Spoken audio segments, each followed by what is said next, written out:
The Republicans are having a terrible week.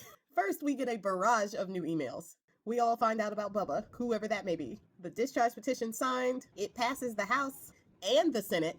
And a note about the Senate that I don't think is talked about enough. I was wondering why it passed the Senate so quickly. Like usually with this Congress, things pass the House and then it gets caught up in the Senate because the Senate tries to put all of these things in the bill to try to stop the bill. And you know that that is exactly what Mike Grinder Johnson thought was going to happen. He was even signaling to that when he did the press conference after the House passed the bill. And he was saying that there were some incorrect things in the files. Now, how does he know if they're incorrect? Is it incorrect just because it implicates people that you don't want it to?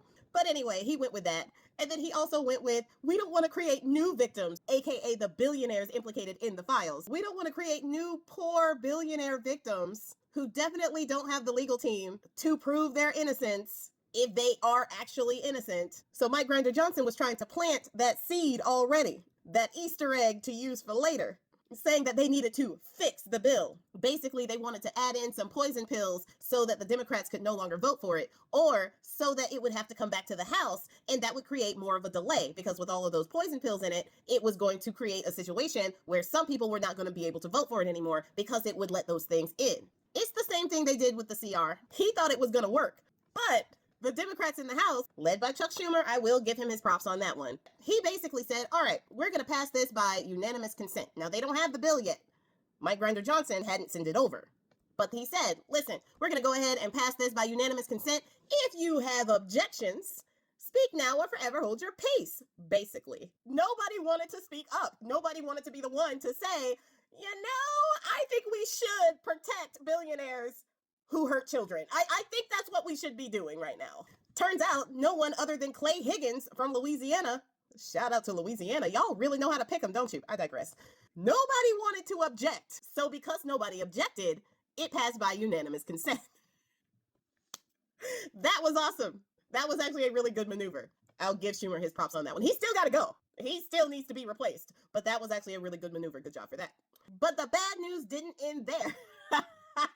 Y'all remember when in Texas, Bone Spurs told Hot Wheels down there in Texas that he was entitled to 5 more seats in Texas? And Hot Wheels was like, yes, massa, right away, massa. And they redrew those maps targeting Black and brown communities, including the district in Dallas that Jasmine Crockett is from. I know a lot is going on, but remember when the Democrats had to leave for 2 or 3 weeks to try to stop that from happening?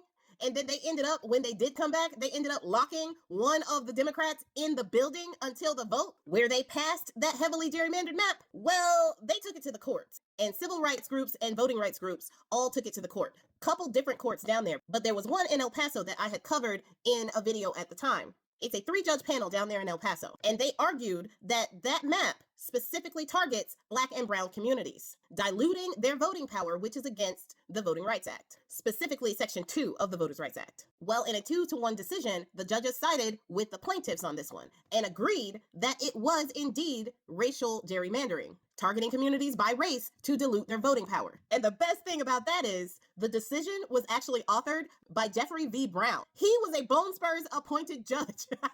That has got to be the biggest slap in the face. Now, Judge Brown said in a statement, to be sure, politics played a role in redrawing the 2025 map, but it was much more than politics. Substantial evidence shows that Texas racially gerrymandered the 2025 maps. And this is why SCOTUS is looking at Section 2 of the Voters' Rights Act, because they want to be able to racially gerrymander maps with impunity. So in a decision 2-to-1, the judges said that they have to use their 2021 maps for the upcoming midterms.